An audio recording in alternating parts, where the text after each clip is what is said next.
Komisi Nasional Hak Asasi Manusia atau Komnas HAM telah menyelesaikan pemeriksaan baik tersangka maupun saksi-saksi dan juga barang bukti serta lokasi kejadian perkara dalam kasus pembunuhan Brigadir Yosua. Laporan berupa rekomendasi ditargetkan selesai dalam waktu sepekan. Meski demikian, hingga kini Komnas HAM belum juga bisa memeriksa istri Verdi Sambo.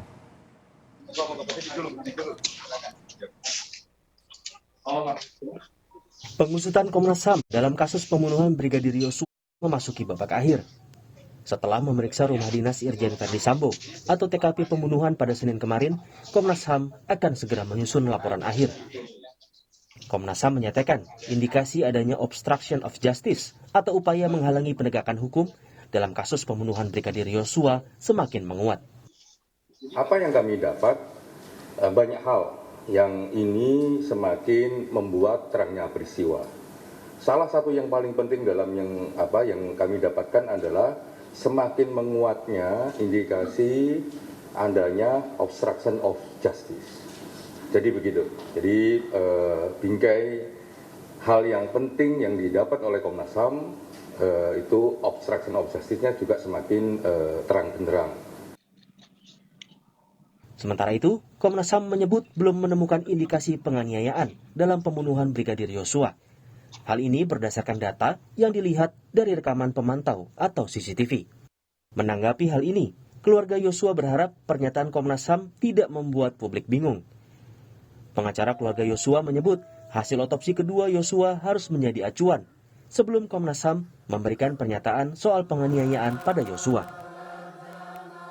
Berharap statement Komnas HAM ini jangan sampai membuat penggiringan opini publik tentang ada tidaknya penganiayaan. Kami berharap penyidik Polri dulu mengeluarkan hasil otopsi, baru Komnas HAM mengeluarkan hasil investigasi mereka sebagai pembanding.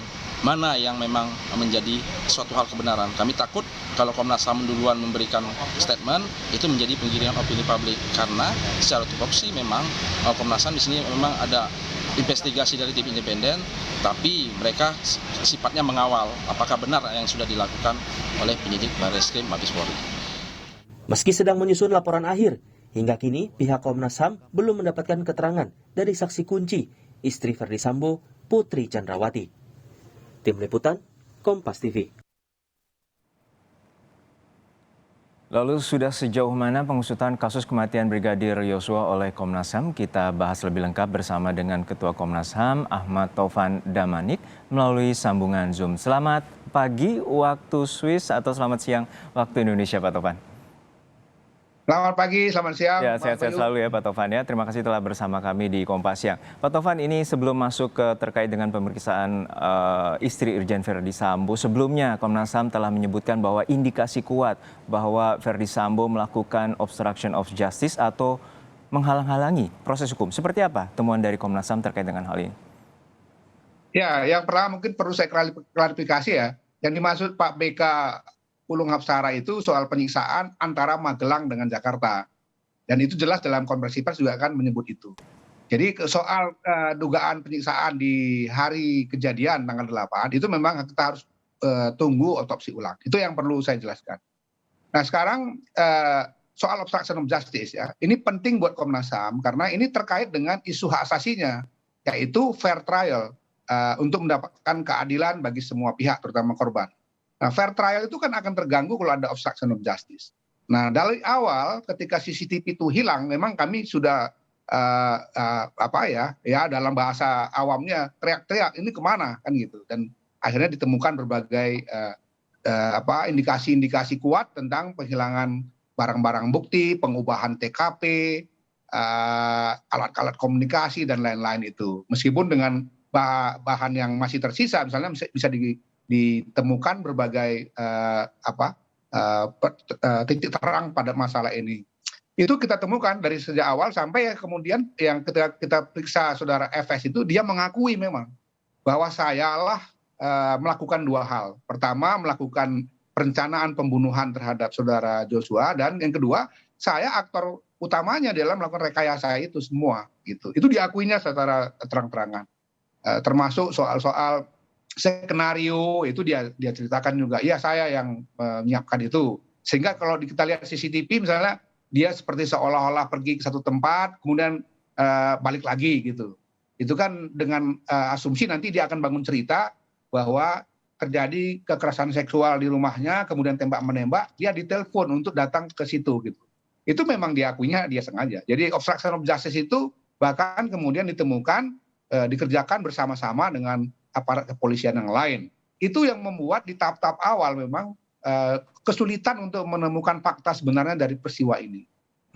Dan artinya dalam temuan terakhir Komnas HAM terutama pada saat melakukan pemeriksaan di tempat kejadian perkara atau di rumah dinas Irjen Verdi Sambo pada hari Selasa kemarin, semuanya tepat apa yang telah dikemukakan dalam pemeriksaan dari tersangka Verdi Sambo sendiri, Pak Tovan? Ya, kebanyakan begitu. Misalnya kan akhirnya dia mengaku ya, karena kita tunjukkan bukti misalnya. Kalau peristiwa itu terjadi penembakan di titik tertentu misalnya, itu tidak mungkin ada arah peluru tembakan dari almarhum Joshua di dinding atas itu. Akhirnya dan kita temukan di lapangan juga memang itu tidak mungkin ditembakkan dari tempat yang tadi diduga terjadi tembak menembak itu. Itu artinya setelah dia bersama Baradae melakukan eksekusi terhadap saudara Joshua ini, dia berpindah ke satu tempat lain, titik lain lagi ya kira-kira 1 meteran begitu, untuk dia menembak ke atas dengan menggunakan senjata Joshua HS9 itu. Dia pakai sarung tangan diakuinya, dan itu tujuannya adalah untuk nanti menciptakan konstruksi cerita bahwa ada tembak-menembak antara Baradae dengan Joshua setelah ada teriakan-teriakan itu. Itu kita uji seperti itu, dan di lapangan memang kelihatan tindakan-tindakan termasuk tadi saya katakan merusak TKP, menghilangkan barang bukti dan lain-lain itu. Decoder misalnya di CCTV itu kan ada 2 yang memang kita temukan di situ sudah hilang. Itu yang sejak awal memang kita sudah curiga ini pasti ada sesuatu yang tidak beres itu. Dan itu termasuk yang di dalam rumah gitu, Pak Tovan? Ya belum bisa dipastikan decoder itu isinya apakah termasuk misalnya rekaman-rekaman peristiwa yang ada dalam rumah itu. Karena kan decodernya nggak ditemukan ini. Tapi ada CCTV lain di dalam rumah itu yang sekarang juga sedang diperiksa apakah itu memang mengalami kerusakan atau sebetulnya isinya diambil, barangnya sebetulnya bisa bekerja gitu. Itu yang jelas seluruh apa yang terjadi di situ menjadi tidak terekam di dalam video CCTV itu. Artinya dalam hal dan ini itu diakuinya bahwa dia yang melakukan. Baik, artinya kalau seperti decoder ataupun terkait dengan CCTV ini belum ditemukan, apakah sekuensi ini akan memengaruhi terkait dengan pemeriksaan dari Komnas HAM sendiri? Tidak ya, sekuensinya tetap. Tetapi nanti kan yang misalnya sekarang titik krusial kan begini, masih ada sedikit perbedaan pengakuan. Kalau pengakuan FS, dia hanya memerintahkan, dia merancang dan kemudian dia perintahkan Richard atau Baradae untuk menembak. Sementara versi Richard, dia dipanggil, diperintahkan, kemudian ketika di TKP, dia kemudian diperintahkan lagi untuk mengeksekusi. Yang menurut dia hanya mengeksekusi beberapa tembakan awal, tapi eksekusi terakhir itu dilakukan oleh FS. Nah ini kan perbedaan yang harus nanti diuji lagi untuk memastikan siapa sebetulnya yang menembak. Walaupun kami menduga sangat kuat ya bahwa tidak mungkin Baradae itu menembak sendiri, karena misalnya kita menemukan ada kemungkinan besar ya nanti otopsi ulang itu sangat membantu. Ada perbedaan lubang, besaran lubang di tubuh jenazah itu antara satu sisi dengan sisi yang lain. Jadi kalau seandainya ini terbukti memang nanti ya dalam otopsi ulang, itu akan membuktikan bahwa dia tidak mungkin ditembak oleh satu senjata. Berarti ada 2 senjata. Nah, itu titik krusial yang nanti memang otopsi ulang itu jadi penting untuk menjawabnya. Walaupun kami mengindikasikan sudah ya bahwa ini sebetulnya tidak mungkin satu senjata. Ada indikasi tidak satu senjata. Namun sebelum masuk ke soal otopsi, kami juga tertarik dengan informasi yang Bapak sebutkan, Pak Tovan sebutkan terkait dengan pengakuan-pengakuan. Namun hingga saat ini pihak kepolisian ataupun pihak Komnas HAM juga belum bisa memintai keterangan dari istri Verdi Sambo. Lalu seperti apa respons dari Komnas HAM terkait dengan hal ini? Sebetulnya Komnas karena sudah menggandeng Komnas Perempuan ya. Jadi teman-teman dari Komnas Perempuan ini kan kami berikan kepercayaan lah karena mereka yang punya keahlian untuk bidang ini. Mereka sebenarnya sudah 2 kali bertemu dengan Ibu Pece, tapi 2 kali pertemuan itu belum bisa menggali apa-apa. Maka kami menginginkan memang untuk mendatangkan ahli ketiga ya, sekaligus untuk melakukan perawatan terhadap trauma itu misalnya. Apa pentingnya? Untuk mendapatkan kejelasan apakah pengakuannya selama ini dia mengalami kekerasan seksual itu benar atau tidak. Bantuan ahli psikologi, psikiater dan macam-macam itu akan bisa membuka tabirnya.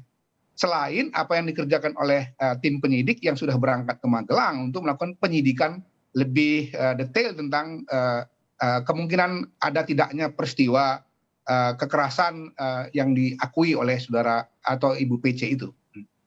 Baik, artinya untuk terkait dengan pemeriksaan istri Verdi Sambo sendiri menunggu dari Komnas Perempuan dan juga hasil pemeriksaan dari pihak kepolisian bila nanti dilakukan.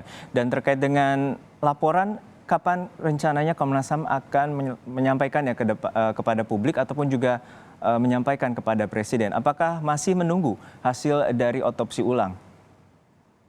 Ya, pasti kita akan segera selesaikan. Kami mendapat informasi bahwa hasil otopsi ulang akan juga segera, jadi tidak sampai 8 minggu ya. Mudah-mudahan dia bisa berbarengan dengan penyelesaian laporan kami. Kami sudah sepakat dengan pihak Mabes Polri ya, dengan Pak Irwasum, Pak Wakapolri, Kabak Intelkam dan lain-lain ya, dalam beberapa pertemuan kami, termasuk yang terakhir hari Jumat lalu itu, untuk kita nanti menyampaikan laporan sesuai dengan undang-undang tentu kepada Presiden dan kepada DPR RI, tapi kepada Kapolri atau Mabes Polri itu kita sampaikan. Karena akan banyak juga nanti masukan-masukan kami terkait dengan langkah-langkah Polri ke depan.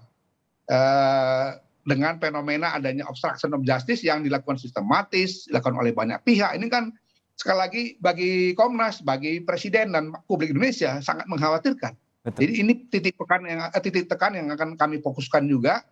Selain soal peristiwanya, walaupun dalam soal peristiwa ini agak berbeda ya dengan KM 50 dulu, penyelidikan dulu Komnas HAM, baru hasilnya dikasih ke penyidik Polri. Kalau ini kan berbarengan.